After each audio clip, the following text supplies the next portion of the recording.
produser di project ini? Ya, jadi sebenarnya di awal tahun 2024 aku meeting bersama pihak Wahana Kreator dan lihat slate mereka untuk 2-3 tahun ke depan, di mana ada beberapa project-project sangat menarik.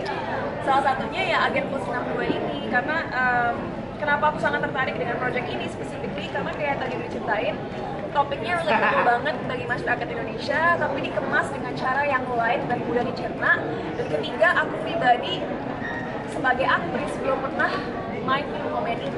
Jadi aku ngerasa bahwa ini adalah project pertama sebagai executive producer yang sempurna dan tepat, karena fun dan komedinya dapet, tapi pesan moralnya juga kuat, dan juga sebuah challenge dari segi actingnya.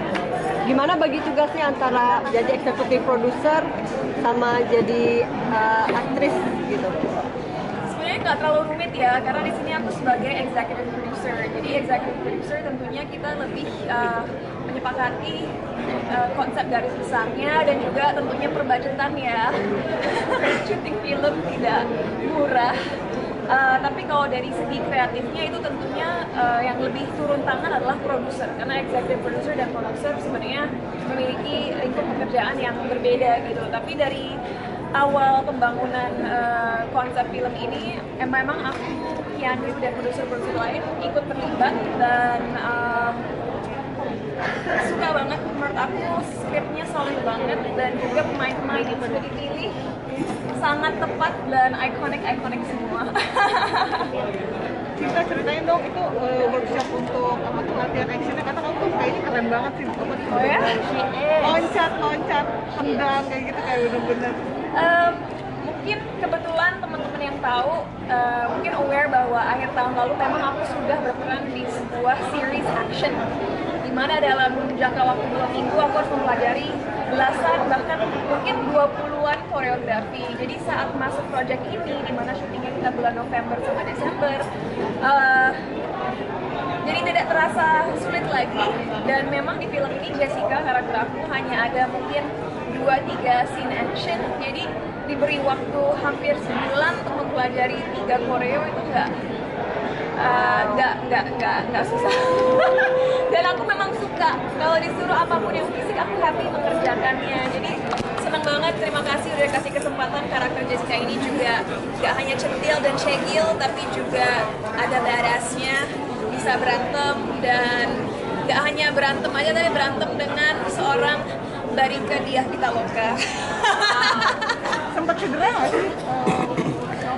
Enggak sih, kalau waktu workshop nggak cedera, karena kebetulan memang udah memiliki basic untuk tahu bagaimana melakukan sebuah gerakan dengan aman.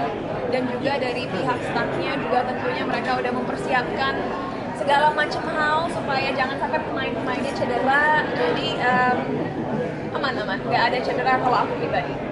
Bang Fani ikutan karena ada Barika atau gimana? Kenapa? Ikutan karena ada Bali. Oh, ya nggak tahu sih dipilih jadi pemain. Masalah saya ketemu mereka ya belum berlambang juga. Ya reunian aja sih sebetulnya. Saya juga di sini juga kan nggak terlalu banyak juga. Mereka cuma di cameo. Ya ketemu mereka ya selesai. Juga dia mau main film lagi, dia mau berakting lagi. Di sela-sela jadwal yang padat, buat saya surprise. Kaget nggak dengan perannya cameo, tapi ternyata pernah ngalamin sendiri jadi korban judol?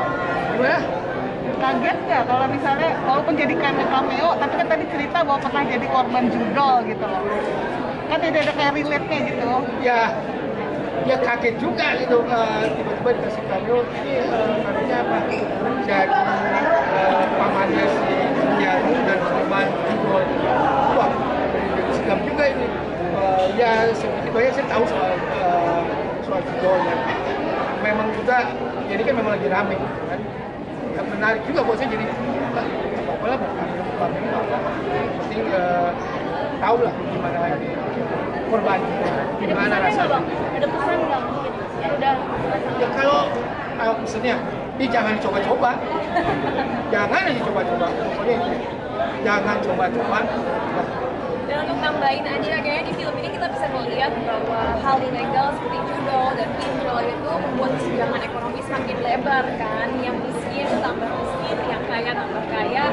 Jadi ayo kita tangani isu ini karena negara Indonesia kan negara berkembang yang tentunya kita ingin suatu hari bisa jadi negara yang maju. Tapi kalau hal-hal seperti ini nggak kita berantas, akan sangat sulit untuk kita bisa mencapai impian-impian kita. Jadi ya mudah-mudahan lewat film ini orang-orang nggak merasa dibully, tapi mereka bisa melihat bagaimana hal seperti ini udah nggak bisa dibiarin lagi. Dan intinya mudah-mudahan juga menyemangati masyarakat untuk menyadari bahwa kita semua bisa jadi pahlawan. Kita nggak usah jadi orang yang paling pintar, paling hebat, paling sukses.